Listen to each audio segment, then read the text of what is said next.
میں نے اپنی پسند کی شادی کی تھی، میں جانتی ہوں اپنی پسند حاصل کرنے کے لیے کتنی مشکلات اٹھانی پڑتی ہیں۔ میں نے بھی بہت مشکل اٹھائی اور تم خود مشکل پیدا کر رہی ہو، مگر تم ایک نیک سچی کھری بچی ہو۔ میں اپنے بیٹے کی پسند کی قدر کرتی ہوں، اس نے ہر بات سے مجھے آگاہ کر دیا تھا۔ میں نے اس کی تربیت ایسی کی ہے کہ مجھ سے کچھ نہیں چھپاتا۔ اس نے مجھے تمہارے انکار کے بارے میں بتا دیا تھا، مجھے ساری صورتحال سے آگاہ کیا۔ تمہارے اتنے بلند عزائم سن کر میں بے قرار ہو گئی کہ یہی لڑکی میری بہو بنے گی۔ حالانکہ 2 لڑکیاں میں نے پسند کر رکھی تھی، مگر عارض ٹال مٹول کر رہا تھا۔ پھر اس نے اپنی پسند بتائی، لیکن مجھے تم اچھی نہ لگی۔ لیکن جب مجھے تمہاری قربانی اور ایثار کا پتہ چلا تو مجھے اندازہ ہوا کہ عارض کا انتخاب غلط نہ تھا۔ کل تم میری ہونے والی بہو کی حیثیت سے فنکشن میں شرکت کرو گی، تمہیں کوئی اعتراض تو نہیں؟ حریم نے لقمہ دیا۔ حبا خاموش بیٹھی تھی، اسے اپنی سماعت پر یقین نہ آ رہا تھا۔ میں اتنی خوش نصیب ہوں، یہ لوگ سب اتنے اچھے ہیں۔ پھر عارض کا کچھ دیر پہلے دیکھنے کا انداز، میں عارض کا سامنا کیسے کروں گی؟ اسے اپنے جملے یاد آنے لگے، وہ اپنی نظروں میں خود شرمندہ ہونے لگی۔ بولو بیٹی، ثریا نے محبت سے پوچھا۔ مما، میں آپ کے لائق نہیں، اس نے رندی ہوئی آواز میں کہا۔ انہوں نے بے اختیار اسے گلے سے لگا لیا اور قیمتی نگینے والی انگوٹھی اس کی انگلی میں پہنا دی۔ خدا تمہیں ہمیشہ خوش رکھے، انہوں نے دعا دی۔ مجھے آپ پہلی نظر میں بہت اچھی لگی تھی، میں نے بھائی جان سے آپ کی تعریف بھی کی تھی، حریم نے خوشی کو دباتے ہوئے بتایا۔ آپ بھائی جان سے ڈرتی ہیں، گھبراتی ہیں، وہ کہہ رہے تھے یہ ڈر و خوف جلد دور کر دوں گا، وہ جیم گئی۔ حریم، عارض کی آواز سنائی دی۔ یس بردر، وہ کہتی دروازے تک لپکی گئی۔ حبا سے دھک دھک کرتے دل کو سنبھالنا مشکل ہو رہا تھا۔ آپ کا مختار کل بننے والا ہوں، آپ کیا کہتی ہیں؟ نزدیک کی سرگوشی ابھری۔ حبا، تم بالکل پریشان نہ ہونا، میمی مجھے بہت عزیز ہے، انشاءاللہ کبھی کوئی کوتاہی نہ ہوگی، تمہیں شرمندہ نہیں ہونا پڑے گا۔ شکر ہے تم نے آنٹی میری سے اپنے خیالات کا اظہار کیا، ورنہ میں زندگی بھر اپسٹ رہتا۔ مما اور حریم کو تو تم بے انتہا پسند ہو، میں خوش قسمت ہوں تم جیسی لڑکی میری زندگی میں داخل ہو رہی ہے۔ اب میں انتظار نہیں کروں گا، بہت جلد ہم اٹوٹ بندھن میں بندھ جائیں گے۔ یار اب تو ڈرنا گھبرانا چھوڑ دو، وہ بول رہے تھے۔ حبا نظریں جھکائے بیٹھی تھی۔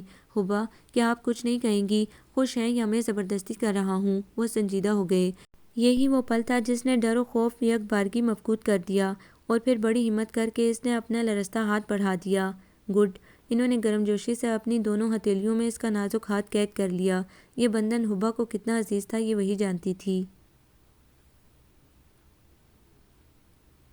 آپ کو یہ ناول کیسا لگا؟ کمنٹس میں اپنی رائے ضرور دیں۔ ہمارے چینل کو لائک کریں، سبسکرائب کریں، شیئر کریں۔